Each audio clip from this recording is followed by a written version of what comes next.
사사기 1장 말씀입니다. 11절부터 21절까지의 말씀입니다. 마지막 절을 함께 읽겠습니다. 거기서 나아가서 드빌의 주민들을 쳤으니 드빌의 본 이름은 기럇 세벨이라. 갈렙이 말하기를 기럇 세벨을 쳐서 그것을 점령하는 자에게는 내 딸 악사를 아내로 주리라 하였더니 갈렙의 아우 그나스의 아들인 온니엘이 그것을 점령하였으므로 갈렙이 그의 딸 악사를 그에게 아내로 주었더라. 악사가 출가할 때에 그에게 청하여 자기 아버지에게 밭을 가졌고 나귀에서 내림에 갈렙이 묻되 내가 무엇을 원하느냐. 이르되 내게 복을 주소서. 아버지께서 나를 남방으로 보내시니 샘물도 내게 주소서 하매 갈렙이 윗샘과 아랫샘을 그에게 주었더라. 모세의 장인은 겐 사람이라. 그의 자손이 유다 자손과 함께 종려나무 성읍에서 올라가서 아랏 남방의 유다 황무지에 이르러 그 백성 중에 거주하니라. 유다가 그의 형제 시므온과 함께 가서 스밧에 거주하는 가나안 족속을 쳐서 그곳을 진멸하였으므로 그 성읍의 이름을 호르마라 하니라.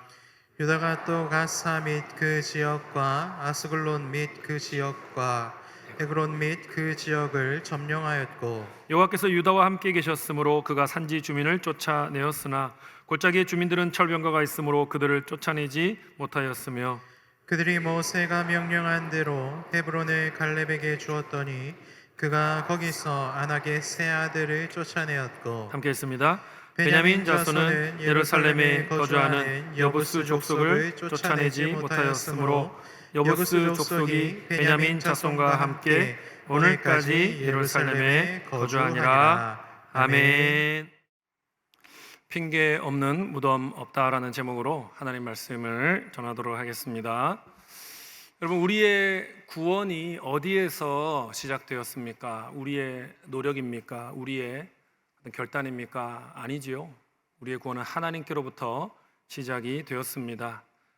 하나님은 왜 이스라엘 백성을 이집트 노예 생활에서 구해 내셨습니까? 그리고 왜 저와 여러분을 죄와 사망의 노예된 상태에서 왜 건져내셨습니까? 모세가 바로에게 전한 하나님의 그 말씀에 그 하나님의 의도가 담겨 있습니다. 우리를 구원하신 목적은 하나였습니다. 내 백성을 보내라. 그들이 나를 예배할 것이니라. 단순히 배불리 먹고 잘 살게 해주려고 구원하신 것이 아닙니다. 이스라엘을 그리고 우리를 예배하는 백성으로 만들어서 하나님의 공의로 통치하는 그 나라를 세우는 데 사용하시려고 우리를 구원하신 거죠. 오늘 본문에서 이스라엘은 매우 큰 영적인 위기를 만나고 있습니다. 위대한 영적 지도자였던 여호수아가 죽은 것입니다. 이제 이스라엘은 지파별로 가나안 땅에 뿌리를 내려야 합니다. 험난한 정복 전쟁을 해야만 합니다. 후기 청동기 시대에서 이제 철기 시대로 넘어가는 그런 전환기인데요. 이스라엘이 고유의 신앙 정체성을 지켜낼 것인가, 아니면 주변의 그 화려한 가나안의 그 문화에 동화될 것인가, 갈림길에 서게 돼 있는 거죠. 그런데 이것은요, 고대 이스라엘만의 이야기가 아니라는 겁니다. 이것은 오늘날 그리스도인들도 일상을 살아가는 가운데 경험하는 그런 이야기지요. 우리도 영적인 전쟁을 하고 있지 않습니까? 세상 속에서 살아남기 위해 우리도 어쩔 수 없이 경쟁 사회에 뛰어들어 있지 않습니까? 노동의 쳇바퀴를 다람쥐처럼 우리가 쉴 새 없이 달리고 있지 않습니까? 때로는 그 가운데 세상의 잘못된 그런 관행에 우리가 눈 감을 때도 있지가 않습니까? 세상의 가치관과 크고 작은 타협을 하면서 살아가는 것이 우리의 모습인 것 같습니다. 주일날에는 예배당에 나와서 예배를 잘 드리지만 평일에 우리 모습은 어떤가요? 가정과 직장과 학교에서 삶의 예배는 훨씬 예배당 우리 주일 예배에 못 미치는 경우가 많지 않습니까? 주일에는 하나님을 예배하지만 사실 월요일부터 토요일까지는 하나님을 예배하기보다는 세상의 성공 방식, 세상의 생존 방식을 예배하는 경우가 많지 않냐는 것입니다. 저 여러분이 사사기 말씀을 이제 묵상하려고 하는데요.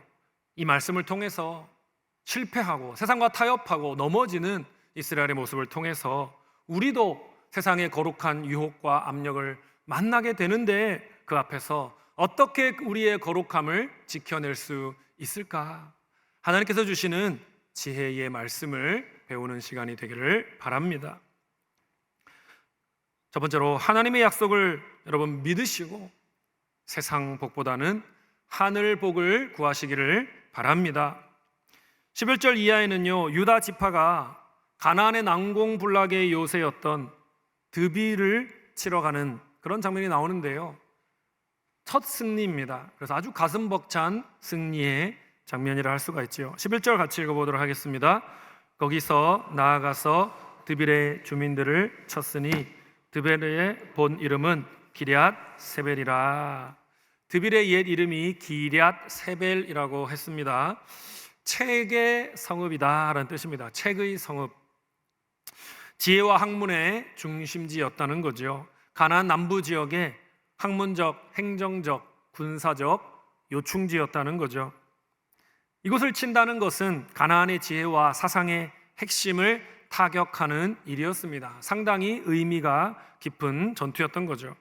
이 전투를 누가 이끌었습니까? 백전노장이었던 갈렙이 이끌었습니다.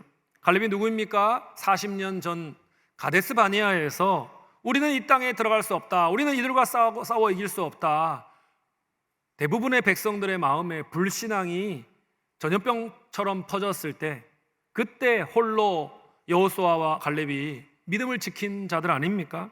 하나님의 약속을 굳게 붙들었던 사람이 바로 갈렙이지 않습니까? 갈렙이 이제 나이가 든 거죠. 하지만 편안하게 사는 삶을 거부하고 있습니다. 40년이 지났는데도 그의 가슴 속에는 여전히 하나님의 영광을 향한 열정이 있었던 거죠. 믿음의 불꽃이 타오르고 있었던 거죠. 그리고 그 불꽃의 인도를 따라 갔던 겁니다. 그는 다음 세대가 하나님의 영광을 위해서 최선을 다해 싸울 수 있는 기회를 제공합니다. 그들의 마음을 격려하기 위해서 거룩한 도전을 한 가지 제시하죠. 12절 말씀입니다. 다 같이요. 갈렙이 말하기를 기럇 세벨을 쳐서 그것을 점령한 주리라 하였더니, 갈렙이 뭐라고 얘기합니까? 이 도시 드비를 점령하는 자가 있으면 그에게는 내가 사랑하는 딸, 눈에 넣어도 아프지 않은 딸 악사를 아내로 내가 그에게 주겠다, 이렇게 선언하는 거죠. 이 도전에 갈렙의 젊은 조카였던 온니엘이 도전을 합니다. 용기를 내지요. 나서게 됩니다. 그리고 결국 드비를 점령합니다. 갈렙의 이 불타는 믿음이 혼자에게 머물지 않고 후세대인 온니엘에게까지 아름답게 전수되는 모습입니다. 13절 말씀 같이 읽겠습니다. 갈렙의 아우 그나스의 아들인 온니엘이 그것을 점령하였으므로 갈렙이 그의 딸 악사에게 아내로 주었더라. 갈렙이 약속을 지키지요. 드비를 점령한 온니엘에게 딸을 악사를 아내로 줍니다. 여러분, 근데 오해하지 마십시오. 이 아버지가 막 너무 마음대로 하는 거 아닌가 생각할 수 있지만, 여성을 소유물로 취급하다기보다는 이 딸을, 소중한 딸을 믿음 좋은 청년에게 보내야겠다, 이런 마음을 품은 거죠. 여호와를 향한 흔들림이 없는 그런 믿음을 가진 영적인 거인이 있다면 그에게 내 딸을 주어야겠다, 그런 의지의 표현이었던 거죠. 또 고대 근동에서는 딸을 또 결혼 대상을 정하는 일이 아버지에게 있는 하나의 특권이고 권한이었습니다. 사사기 뒷부분에는요, 여성들이 형편없는 남자들과 결혼해서 참 불행한 운명을 겪는 이야기들이 많이 나오거든요. 그에 비해서 악사는 참 행복한 결혼을 한 것 같습니다. 아버지의 결단을 통해서 신앙적으로나 지도력에 있어서나 탁월한 남편을 만나는 복을 누린 것이지요. 14절 말씀 같이 읽습니다. 시작. 악사가 출가할 때에 그에게 청하여 자기 아버지에게 밭을 구하자 하고 나귀에서 내림에 갈렙이 묻되 내가 무엇을 원하느냐 하니. 그런데 여러분, 드비를 점령한 온니엘만 대단한 것이 아니라 본문을 보면요, 악사도 참 만만치 않게 스케일이 큰 여성이다라는 것을 알 수가 있습니다. 참 당차고 대범한 여성이다라는 게 밝혀지지요. 악사는 남편을 설득합니다. 아버지에게 땅을 요구하자. 그렇게 얘기하죠. 먼저 땅을 구합시다. 하나님의 땅이 없다면 어떻게 하나님 나라를 세울 수가 있겠습니까? 악사에게는 그런 믿음이 있었던 거지요. 가나안 전쟁의 본질이 어떤 개인의 땅 따먹기가 아니라는 걸 안 겁니다. 가나안 땅에 하나님의 나라를 건설하는 것이 이 전쟁의 목표다라는 것을 분명히 알았다는 것이죠. 그래서 하나님 나라의 세 가지 요소, 국민, 영토, 주권 아닙니까? 그 중에 영토를 요구했던 거죠. 하나님이 이스라엘 백성에게 약속하셨던 땅이지만 또 그 땅을 요구한 것입니다. 자기의 가문이 또 구체적으로 가서 정복하고 개발하고 발전시킬 땅을 요구한 거죠. 그곳에 하나님의 통치가 이루어지게 하려는 하나님 마음에 쏙 드는 거룩한 소망을 품은 겁니다. 여러분, 사람이 하나님께 어떤 간구를 드릴 때에 어떤 마음으로 간구하는지 우리 하나님은 다 알고 계십니다. 우리의 욕심으로 구하는 건지 아니면 누군가를 진심으로 사랑하는 마음으로 구하는 건지 하나님은 아시는 거죠. 하나님의 뜻을 이루기 위해 구하는 건지 아니면 내 뜻을 이루려는 욕망으로 구하는 건지 하나님은 다 알고 계시는 거죠. 여러분, 우리는요 악하기 때문에 우리 자신도 때로는 속입니다. 나는 욕심이 없어. 하나님을 위해 구하는 거야. 그러나 내 내면의 저 깊은 심층에는 나의 그 욕망이 꿈틀거리고 있다는 것을 결국 나중에 발견하게 되는 거죠. 여러분, 하나님은 그러나 절대로 속지 않으십니다. 하나님은 우리의 의도와 동기를 다 아신다는 거죠. 여러분, 무엇 때문에 그 일을 하고 계십니까? 여러분, 무엇 때문에 그 일에 열심을 내고 계십니까? 무엇이 목적입니까? 악사는요, 땅이 하나님 나라의 기초이기 때문에 그 땅을 요구했습니다. 그런데 악사는 거기서 멈추지 않습니다. 아버지에게 정중한 요청을 다시 합니다. 시집을 가려고 이제 나귀를 탔었는데 그 나귀에서 내려서 아버지 갈렙에게 다가가고 있습니다. 아버지가 움찔한 거죠. 깜짝 놀란 거죠. 아니, 또 뭘 또 달라는 거냐? 딸은 다 도둑이라고 하더니 이 딸이 만만치 않은 딸이구나. 뭘 달라고 했습니까? 15절 말씀 다 같이요. 이르되 내게 복을 주소서. 아버지께서 나를 남방으로 보내시니 샘물도 내게 주소서 하매 갈렙이 윗샘과 아랫샘을 그에게 주었더라. 아버지가 준 땅은요 남방 네게브 사막 근처에 있는 땅이었습니다. 햇볕에 갈라지고 모래바람이 부는 척박한 사막 근처의 땅이었습니다. 그러자 악사는 아버지께 복을 달라고 말합니다. 내가 앞으로 살게 될 그 땅에서 물리적인 환경만으로 채워지는 것이 아니라 하나님의 복이 필요합니다. 내게 복을 주소서라고 분명히 부탁하고 있죠. 하나님의 복을 선포해 주십시오, 아버지. 그리고 그 복을 구체화시키는 샘물을 요구한 겁니다. 샘물은 요즘으로 치면요 유전이나 금광처럼 아주 소중한 그런 존재지요. 아버지 남쪽 땅으로 가는데 남쪽 그 땅에 가면 샘물이 더 중요합니다. 땅만 주시는 것이 아니라 샘물도 함께 주실 줄 믿습니다. 그렇죠, 아버지? 딸의 이 대담하고 당돌한 요구 앞에서 아버지가 불쾌했습니까? 아니죠. 아버지는 기뻐한 것입니다. 기쁨으로 윗샘과 아랫샘을 주었습니다. 하나님과 아버지를 향한 딸의 믿음을 보았기 때문이죠. 악사가 땅으로 만족하지 않고 영악하게 아이고 참 영악하구나, 샘물까지 요구하는 걸 보니 보통이 아니구나, 그렇게 나쁘게 본 것이 아닙니다. 그것보다는 아버지는요 아버지 나에 대한 그 신뢰를 딸이 가지고 있구나, 그 점을 좋게 본 것입니다. 그리고 하나님도 악사의 행동을 좋게 본 것이죠. 사사기 저자가 성령의 영감으로 이 악사와 아버지 갈렙의 대화를 기록하지 않았습니까? 악사의 행동을 칭찬한 것입니다. 아버지를 향한 악사의 신뢰를 보여주면서 사사기 저자가 뭐라고 말하는 겁니까? 독자들이요, 여러분도 하나님을 이렇게 신뢰해야 합니다. 하나님은요 자녀들을 위해 얼마든지 좋은 것을 내어주시는 아버지이십니다. 그렇게 외치고 있는 겁니다. 악사와 아버지 갈렙은요 서로 신뢰하는 관계였던 거죠. 서로 친밀한 부녀 관계를 유지했던 것이죠. 그렇기 때문에 악사는 남편과 자기 자신과 미래의 자녀들을 위해 필요한 것을 아버지께 정중하게 하지만 가감없이 요구할 수 있었던 겁니다. 저와 여러분은 어떻습니까? 악사처럼 우리 하나님 아버지를 친밀하게 느끼고 있습니까? 우리 자신과 미래 가정을 위해 필요한 것을 하나님께 요청하고 있습니까? 저와 여러분도 악사와 같이 우리 하나님을 좋으신 아버지로 여기면서 생생하고 친밀한 교제를 누릴 수 있기를 바랍니다. 우리 신앙생활의 목표가 바로 이것이지 않습니까? 하나님과의 친밀한 관계, 이게 우리 신앙생활의 목표잖아요. 생명의 삶을 들으시면 1과에 나오는 내용이잖아요. 신앙생활은 관계다.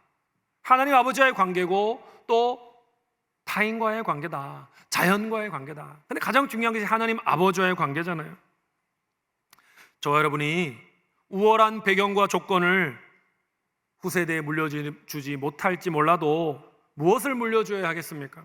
좋으신 하나님을 향한 믿음과 친밀감을 다음 세대에 물려주시는 부모요 기성세대가 되시기를 바랍니다. 또 한 가지 기억하시기를 원하는 것은요, 하나님 나라와 의를 위해 사는 사람은 자기 자신만이 아니라, 자기 자신만 살리는 게 아니라 주변도 살리게 되는 그 열매를 맺는다는 겁니다. 16절 말씀을 같이 보겠습니다. 시작. 모세의 장인은 겐 사람이라 그의 자손이 유다 자손과 함께 종려나무 성읍에서 올라가서 아랏 남방의 유다 황무지에 이르러 그 백성 중에 거주하니라. 모세의 장인 이드로의 후손들에게 이 겐 사람들이 모세의 그 장인인 이드로의 후손이거든요. 이드로라는 이 모세의 아내의 아버지죠. 이스라엘 사람이 아니었어요. 미디안 광야에서 만난 이방 족속이었습니다. 그런데 그들이 원래 머물던 곳이 종려나무 성읍이라는 거죠. 여러분, 오아시스의 종려나무가 있잖아요. 아주 살기 좋은 동네라는 뜻 아닙니까? 그런데 그곳에서의 안락함을 포기하고 유다 자손을 따라갔다는 거죠. 전쟁을 하러 갔다는 거죠. 그리고 척박한 황무지의 유다 족속과 살기로 결단했다는 뜻입니다. 여러분, 이것이 무슨 의미입니까? 살기 좋은 동네보다 신앙생활하기 좋은 동네를 택했다는 말이죠. 여러분, 오늘날로 치면 무슨 뜻입니까? 학군 좋은 곳보다 교회 근처로 이사했다라는 뜻인 거죠. 겐 족속은요, 처음에는요 이스라엘 백성을 따라가기를 거부했습니다. 우리가 왜 가나안 땅에 너희 따라가냐? 우리는 안 간다. 하지만 나중에 모세의 설득을 받아들입니다. 같이 가나안 땅에 들어온 거죠. 가나안 땅을 징벌할 때에 이스라엘 백성만 전쟁한 것이 아니라 겐 족속을 비롯한 몇몇 이방 족속이 함께 했다고 성경은 말합니다. 여러분, 그것이 바로 이드로 한 사람의 결단의 결과이지 않습니까? 한 사람 이드로가 하나님의 대열에 서기로, 하나님의 편에 서기로 결단하자 한 족속 전체가 하나님의 백성 이스라엘과 동등한 그런 수준의 복을, 그런 수준의 은혜를 누리게 된 겁니다. 여러분 가운데 가족 중에 홀로 믿는 분이 계시지요. 가족 구원이 참 쉽지 않지 않습니까? 참 외로우실 것 같아요. 참 지치실 것 같아요. 하지만 여러분 기억하시기 바랍니다. 여러분이 하나님과의 교제 안에 믿음의 뿌리를 든든히 내리고 버티시면 주님의 때에 주님의 방법으로 여러분의 집과 후손들까지 하나님의 복과 은혜를 누리게 하시는 날 오게 될 줄로 믿습니다. 십계명에 보니까요, 나를 사랑하고 내 계명을 지키는 자에게는 몇 대까지요? 1000대까지 은혜를 베푸느니라. 이 약속을 기억하시기를 바랍니다. 사람 눈을 의식하지 마시고요, 하나님 앞에 거룩하게 살려고 발버둥 치시기 바랍니다. 그래야 할 때에 여러분 자신과 여러분의 후손들이 1000대까지 하나님과 동행하며 그분의 은혜를 누리는 가문을 이루게 될 줄로 믿습니다. 사랑하는 여러분, 안락한 세상의 복에 안주하지 마시고요, 하나님 나라를 위한 하늘의 은혜를 담대히 구하시기 바랍니다. 악사가 아버지를 온전히 신뢰했지요. 그러면서 샘물을 구했습니다. 우리도 척박한 현실 속에서 영원한 하늘의 자원을 구해야 할 줄로 믿습니다. 주님을 향한 굳건한 신뢰로 세상의 조건 대신에 생생한 신앙의 유산을 다음 세대에 전해 주어야 할 것입니다. 세상에 썩어질 것보다는 영원한 하늘의 것을 구하며 천대에 이르는 믿음의 가문을 세우는 저와 여러분 되기를 주님의 이름으로 축복합니다. 두 번째로 여러분 기억하십시오. 핑계와 타협이 섞인 순종이 아니라 온전한 순종을 드리시기를 바랍니다. 17절, 18절 읽겠습니다. 시작. 유다가 그의 형제 시므온과 함께 가서 스밧에 거주하는 가나안 족속을 쳐서 그곳을 진멸하였으므로 그 성읍의 이름을 호르마라 하니라. 유다가 또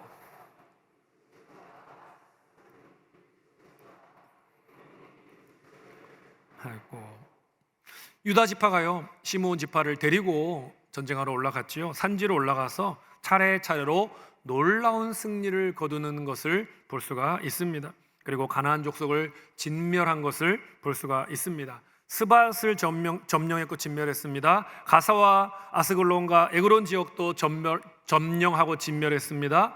특히 호르마라고 하는 이름으로 그 스밧을 이름을 바꿨는데요. 호르마라는 말은 쓸어버리다, 완전히 제거하다 라는 뜻의 헤렘에서 온 말입니다. 한마디로 하나님의 명령을 잘 수행했다는 뜻이지요. 그 땅의 거민들을 잘 쫓아내었다는 뜻이지요. 그런데 여러분 19절에 오면요 19절에서 너무 분위기가 이상해집니다. 너무 분위기가 달라집니다. 19절 잘 한번 읽어봅시다. 시작. 여호와께서 유다와 함께 계셨으므로 그가 산지 주민을 쫓아내었으나 골짜기의 주민은 철병거가 있으므로 그들을 쫓아내지 못하였으며. 여러분 이 문장을 살펴보십시오. 뭔가 좀 어색하지 않습니까? 뭔가 좀 모순적인 것을 발견하지 못하셨습니까? 하나님이 유다와 함께 하셔서 산지 주민을 쫓아냈습니다. 그렇다면 골짜기의 주민도 철병거를 가지고 있다 한들, 1000대, 100, 만대 가지고 있다 한들 전능하신 하나님 앞에서 여러분 그게 무슨 대수입니까? 물론 철병거는요 위협적인 무기였죠. 당시 골짜기에서, 즉 이건 평지를 말하는 겁니다. 절대적인 위력을 발휘하던 무적의 탱크 같은 존재였죠. 하지만 우리 하나님이 어떤 분이십니까? 홍해를 가르신 분 아닙니까? 여리고성을 무너뜨리신 분 아닙니까? 만군의 여호와 앞에서는 철병거라고 해도 손쉽게 부서지는 장난감과 같은 거죠. 그러면 어떻게 기록되어야 맞는 말입니까? 여호와께서 유다와 함께 계셨으므로 유다가 산지 주민을 쫓아내었고 골짜기 주민들도 철병거와 상관없이 다 쫓아내었더라. 그렇게 돼야 되지 않겠습니까? 그런데 정작 본문은 뭐라고 얘기합니까?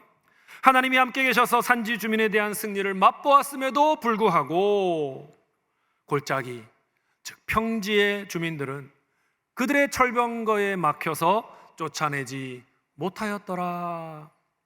그렇게 말하는 겁니다. 여러분 왜 이런 일이 일어났습니까? 이스라엘의 군사력이 밀리기 때문에 이런 일이 일어난 것입니까? 아닙니다. 그것은 본질이 아닙니다. 그것 때문이 아닙니다. 이 구절은 우리에게 이렇게 한탄하고 있는 거예요. 뭐라고 한탄합니까? 유다는 하나님이 그들과 함께 계신다는 사실을 진정으로 믿지 못하였고 눈앞의 철병거를 두려워했기 때문에 골짜기 주민들을 쫓아내지 못했다. 여러분 이스라엘의 불신앙의 병이 다시 도진 겁니다. 40년 전 가데스 바니아에서 불신앙이, 여러분 기억나시죠? 안악 자손의 그 장대함 앞에 겁을 먹고 스스로를 우리는 메뚜기야, 저들은 거인이야, 그런 불신앙을 보이지 않았습니까? 밤새 통곡하며 우리 망했다, 다시 이집트로 가야 되나 이러지 않았습니까? 그 병이 철병거를 핑계로 다시 도진 겁니다. 도전도 해보지 않고 철병거는 못 이겨 핑계를 대는 거죠. 여러분 순종하지 않기로 먼저 결정하고 거기에다가 이유를 갖다 댄 겁니다. 그들이 믿음으로 싸웠다면 철병거는 그들의 전리품이 되었을 겁니다.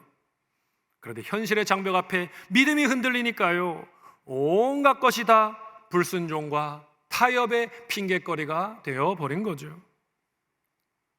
물론 갈렙 같은 소수도 있었습니다. 갈렙은요, 하나님을 철저하게 신뢰했습니다. 이스라엘을 공포로 몰아왔던 그 장본인 아낙 자손들을 몰아냈지요. 그들이 살고 있던 헤브론을 점령했지요. 또 심지어 아낙의 세 아들들까지 그 땅에서 완전히 몰아내는 성과를 이루었습니다. 그 20절에 나오는 거죠. 다 같이요. 그들이 모세가 명령한 대로 헤브론을 갈렙에게 주었더니 그가 거기서 아낙의 세 아들을 쫓아내었고. 하지만 다수의 유다 족속들은 어떻게 했다는 겁니까? 이런 핑계로 저런 핑계로 싸우기를 겁낸 거죠. 거주민을 다 쫓아내지 못했던 것입니다. 21절 상반절입니다. 시작. 베냐민 자손은 예루살렘에 거주하는 여부스 족속을 쫓아내지 못하였으므로. 특히 베냐민 자손은요, 여부스 족속을 안 쫓아낸 거예요. 언제라도 쫓아낼 수 있으니까 나중에 쫓아내지 나중에 그렇게 계속 미루다가 한 달, 두 달, 1년, 5년, 결국 몇 년이 지났는지 아십니까? 300년이 지난 거예요. 이 사사기가 기록될 때까지 똑같은 상황이 된 겁니다. 처음 가나안 땅 정복 시작 때부터 사사기 기록할 때까지 약 300년의 기간이거든요. 21절 하반절 봅시다. 시작. 여부스 족속이 베냐민 자손과 함께 오늘까지 예루살렘에 거주하니라. 현실을 핑계로 순간적인 타협을 했더니 결국 예루살렘이라고 하는 이 중요한 도시를요, 나중에 수도가 되기까지 하는 이 거점을 온전히 차지하지 못한 겁니다. 수백 년 동안 가나안 족속과 공유해야 하는 상황을 만든 거죠. 그들의 음란한 문화, 그들의 우상숭배 문화, 그들의 사악한 문화에 자기들이 노출되고 그들의 자녀들까지 수백 년 동안 노출되게 만들었던 겁니다. 베냐민 지파는요, 하나님의 명령을 가볍게 여긴 겁니다. 적들과 이웃으로 지내자고 하며 평화 조약을 맺었습니다. 왜 그랬을까요? 전쟁이 쉽게 끝나지 않으니까 이제 고생하기가 싫은 거죠. 또 싸워야 돼, 또 칼을 갈아야 돼, 또 화살 만들어야 돼, 또 훈련해야 돼. 귀찮다. 땅을 점령했으니 이제 멈추자. 그들 쫓아내는 것은 그냥 하지 말자. 훨씬 더 많은 수고가 드는 일은 그냥 하지 말자. 쫓아내거나 죽이는 것보다 노예로 부리면 좋지 않냐, 경제적으로 더 이익이 되지 않냐. 여러분, 전적인 불순종은 아니었지만 부분적인 순종을 한 거죠. 아무리 그들이 사악한 문화를 갖고 있다고 해도 그들을 노예로 부려먹으면 얼마나 좋냐. 농사도 시키고 청소도 시키고 빨래도 시키고 가사일도 시키고 농기구도 만들게 하고 얼마나 이스라엘 경제에 유익이 되겠냐. 경제 논리였던 거예요. 결국은 경제 논리. 그렇게 이스라엘은 약속의 땅 가나안 심장부에 존재하는 영적인 독버섯을 제거하기를 포기한 겁니다. 결국 이스라엘 전체를 병들게 한 거지요. 다음 세대의 영혼을 삼켜버린 겁니다. 여러분, 핑계 없는 무덤은 없습니다. 하나님 말씀에 순종하지 않으려면 얼마든지 이유를 갖다 댈 수 있는 거지요. 제가 트라우마가 있어서 그 부분은 순종을 못합니다. 아니, 다들 저렇게 사는데 왜 저만 갖고 그러세요? 직장 생활을 하면 어쩔 수 없습니다. 좀 봐주세요. 그러니까 현실의 철병과 앞에서 싸워보지도 않고 하나님께 순종하지 않고 그냥 이 정도면 됐다 생각하고 있지는 않습니까? 종교적인 열심으로 교회 잘 나와서 예배 시간에 앉아있으면 되죠. 종교생활이라는 벽지로, 벽에는 곰팡이가 있는데 그냥 그 벽지로 발라버리고 있지는 않냐는 겁니다. 내 마음속에 음란이 있고 물질 숭배가 있고 교만이 있고 아집이 있고 쓴뿌리가 있고 원망과 비난이 있고 분열과 파당이 있는데도 없는 척 그냥 덮어버린 거 아닙니까? 이런저런 핑계를 대면서 하나님 말씀에 불순종하고 죄와 적당히 타협하며 동거하고 있다면요, 그래서 우리가 세속화되고 있다는 증거인 거예요. 세상을 닮아가고 있다는 증거인 겁니다. 뼈를 깎는 아픔이 있다고 하더라도 말씀의 망치를 꺼내야 되는 거죠. 죄의 벽을 뜯어내야 되는 거죠. 성령의 표백제로 곰팡이를 제거해내야 하는 것입니다. 그래야 우리의 영혼이 살 수가 있습니다. 남의 눈에 티끌은 잘 보는데 우리는 우리 눈에 있는 들보는 보지 못하지 않습니까? 내 눈에 들보를 제거해야죠. 그러려면 핑계와 타협 섞인 절반의 순종이 아니라 온전한 순종을 드리려는 사생결단이 필요할 줄로 믿습니다. 자, 초등학교 제가 5학년, 6학년 때 좋아하는 여학생이 있었습니다. 뜬금없는 고백이네요. 저희 부모님이 나중에 커서 반드시 믿는 사람과 결혼해야 된다 이런 얘기를 해주셔가지고 짝사랑을 했지만 믿는 사람을 짝사랑했습니다. 같은 학교에, 같은 학년, 같은 교회에 다니는 여학생을 짝사랑했습니다. 제 아내도 같은 초등학교, 같은 교회인데요, 1살 저보다 적어요. 그래서 미안하지만 제 아내는 아니었습니다. 제가 그 여학생을 졸졸졸 따라다녔어요. 그리고 그 여학생의 어머니에게 잘 보이려고 많은 노력을 했습니다. 인사 잘하고 멋있게 하려고 하고, 그 여학생 남동생이 있었거든요. 또 걔한테는 엄청 잘해주려고 노력했습니다. 앞으로 어떻게 될지 모르기 때문에 잘해주려고, 좋은 관계를 맺으려고 노력했습니다. 사실 온 교회 제가 하도 따라다녀 소문이 나서 우리 교인들이 다 알았어요. 참 부끄럽지만 그 정도로 좋아했습니다. 그런데 그 친구를 좋아하기를 멈추는 사건이 생겼습니다. 무슨 사건이었을까요? 6학년이 되었는데 가을 운동회를 우리가 이제 전학년이 준비를 했거든요. 집단 체조를 했어요. 저희 학년이 이렇게 막 여러 가지 막 모여가지고 탁탁 줄 맞춰가지고 막 아시죠? 대충 매스 게임, 뭐 집단 체조 그런 걸 했거든요. 막 열심히 했어요. 막 수업도 줄여가면서 막 연습을 했는데 그때 선생님이 좀 이렇게 완벽주의자였는지 마음에 안 드는 거예요. 마음에 안 들어 하시는 거예요. 연습이 부족하다. 연습량을 늘려야 된다. 일요일에도 나와서 연습을 해라. 일요일 아침에 나와라. 그러는 거예요. 일요일 날은 아침에 어디 가야 돼요? 교회 가야죠. 예배 드려야죠. 우리 친구들, 또래 친구들이 다 모였습니다. 이 문제를 어떻게 할 것인가 우리가 토론을 했습니다. 저희 또래들이, 저희 친구들이 그때 다 믿음이 좋았거든요. 지금도 신앙생활 잘하고 있는 좋은 친구들인데 저희 친구들이 얘기를 했어요. 야, 그래도 우리가 고신교단 아니냐. 신사참배에 저항했던 선배님들의 후손인데 우리가 주일날에 연습하러 가는 건 말도 안 되지. 체육대회 매스게임 연습하러 말이 안 되지. 우리는요 진지했거든요. 죽으면 죽으리라, 거의 그런 심정으로 동기들이 다 결의했어요. 우리 도원 결의를 했어요. 우리는 안 간다. 가기만 해봐. 절대 안 가지. 그래서 다 안 가기로 결의를 했습니다. 그런데요, 주일날 딱 됐는데 다 교회 왔는데 제가 좋아하는 그 여학생은 안 보이는 거예요. 설마 했습니다. 그럴 리가 없다. 내가 좋아하는, 내 안목이 있는데 내가 좋아하는 그 학생이, 그 애가 연습하러 학교에 갈 리가 없다. 걔도 나름 신앙생활 잘하는 친구인데 그럴 리가 없다. 저는 아니기를 바랬습니다. 아파서 못 왔겠지. 그리고 예배가 마치자마자 학교 운동장으로 뛰어갔어요. 제가 주님 아니게 해주세요. 없게 해주세요. 있었을까요? 없었을까요? 있었어요. 하얀 체육복도 잘 준비해 입고 와가지고 일찍 일어나서 체육복까지 잘 입고 와서 막 하고 있는 거예요.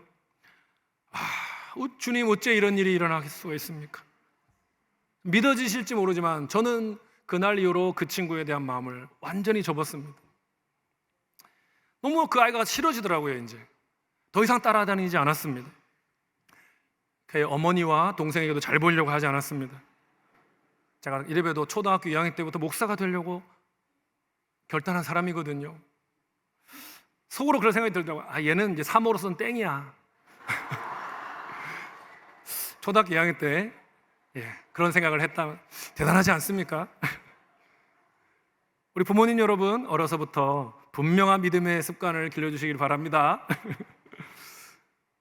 사랑 여러분, 핑계를 대자면 어떻든지 핑계를 댈 수가 있는 겁니다. 이스라엘은요, 철병거를 핑계 삼아서 타협을 한 것이죠. 결국 가나안 족속은 결국 수백 년 동안 이스라엘을 괴롭히는 가시와 같이 그들에게 남지 않았습니까? 치명적인 그들의 신앙을 오염시키는 독버섯이 되지 않았습니까?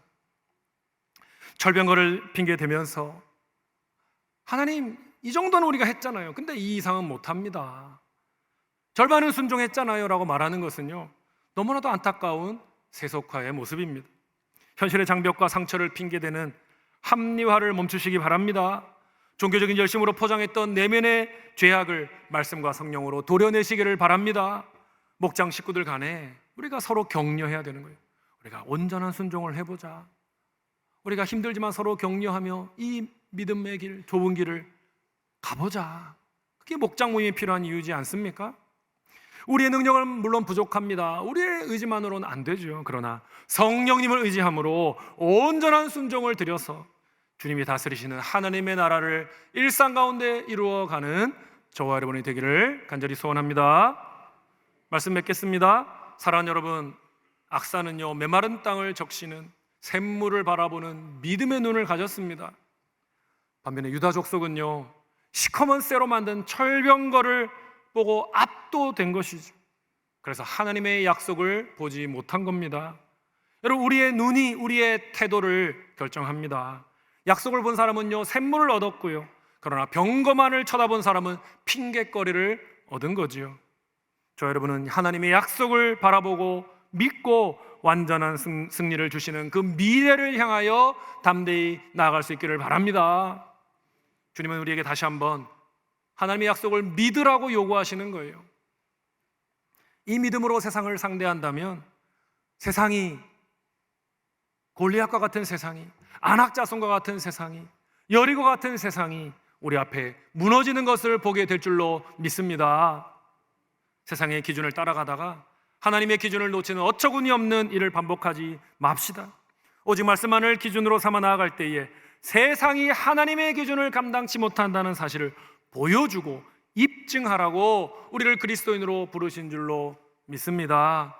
다시 한번 주님의 말씀을 우리의 마음판에 새기고 새겨진 대로 살아가려고 몸부림치고 그렇게 살아가다 보면 언젠가 주님이 우리를 부르실 때에 주님 앞에 기쁘게, 주님 앞에 감사함으로 서게 되는 날이 오게 될 줄로 믿습니다.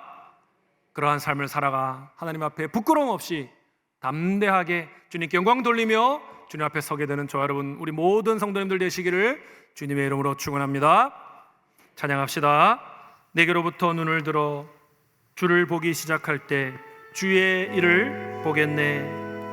내 작은 마음 돌이키사 하늘에 꿈꾸게 하네. 주님을 볼 때 모든 시선을 주님께 드리고 하나님께 우리 이 찬양 올려드리며 고백합니다. 내게로부터 눈을 들어 주를 보기 시작할 때 주의 일을 보겠네. 내 작은 마음 돌이키사 하늘에 꿈꾸게 하네. 주님을 볼 때 성령이 나를 변화시켜 모든 두려움 사라질 때 주의 일을 보겠네. 황폐한 땅 한가운데서 주님 마음 알게 되니 주님을 볼 때 모든 시선을 주님께 드리고 살아계신 하나님을 느낄 때 내 삶은 주의 역사가 되고 하나님이 일하기 시작하네. 모든 시선을 주님께 드리고 전능하신 하나님을 느낄 때 세상은 주의 나라가 되고 하나님이 일하기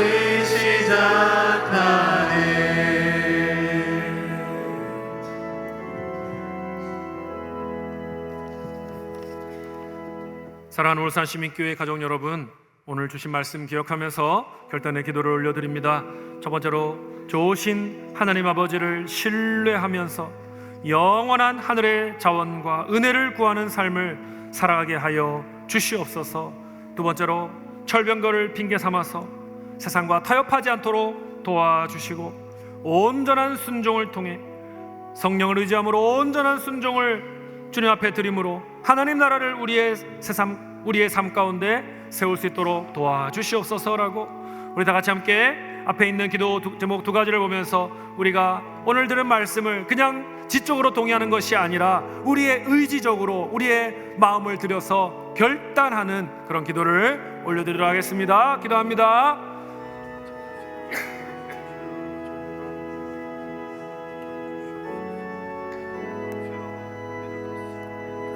도와주시옵소서. 주님,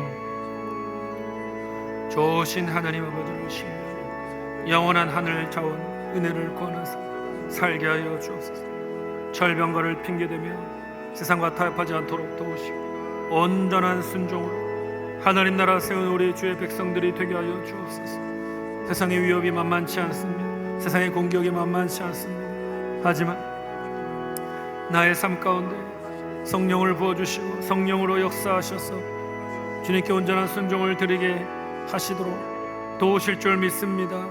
내 능력으로는 안 되지만 성령이 함께 하실 때 가능함을 믿습니다. 주여, 우리와 함께 해주셔서 주님이 기뻐하시는 순종의 삶으로 아름다운 열매를 주님께 올려드리게 하여 주옵소서. 나의 일상 가운데, 나의 삶 가운데 하나님 나라를 세우는 귀한 은혜가 있게 하여 주옵소서. 나를 구원하신 목적이 예배이고 또 하나님을 예배하는 가운데 아버지 내 삶의 자리를 주의 뜻 가운데 주의 다스림이 이루어지게 하는 주님의 나라를 세우는 것임을 잊지 않게 하여 주시고 어디에서 무엇을 하든 우리 주님의 다스리심을 구현해낼 수 있는 주님의 도구 되게 하여 주시옵소서.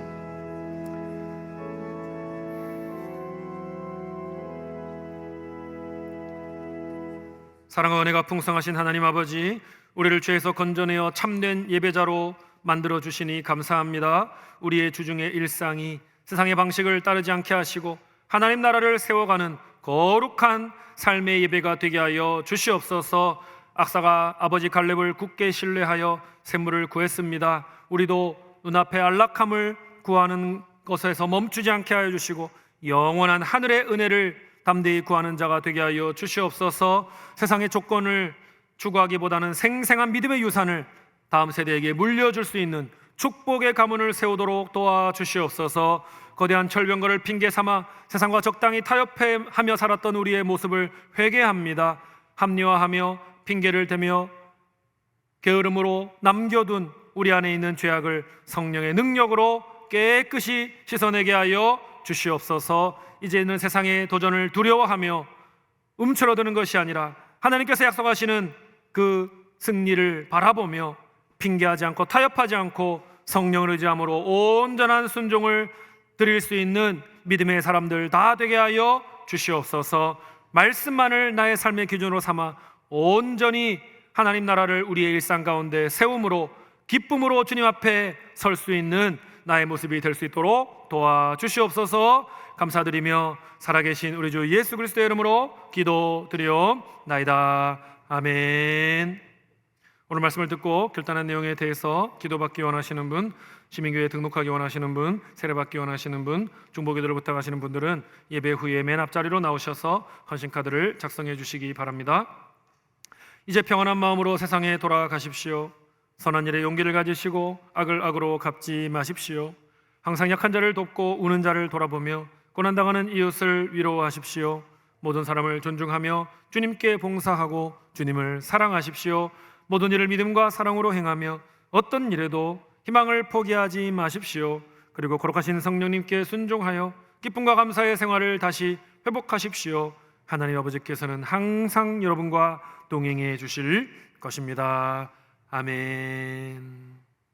주 예수 그리스도의 은혜와 하나님 우리 아버지의 크신 사랑과 성령님의 감화와 감동 충만케 하심이 세상의 복에 안주하지 않고 하늘의 복을 구하며 매일의 일상 속에서 온전한 순종으로 하나님 나라 세우는 인생을 살리라 소원하고 결단하는 주의 백성들 위해 가정과 일터와 목장 위에 지금부터 영원토록 함께 있을지어다. 아멘.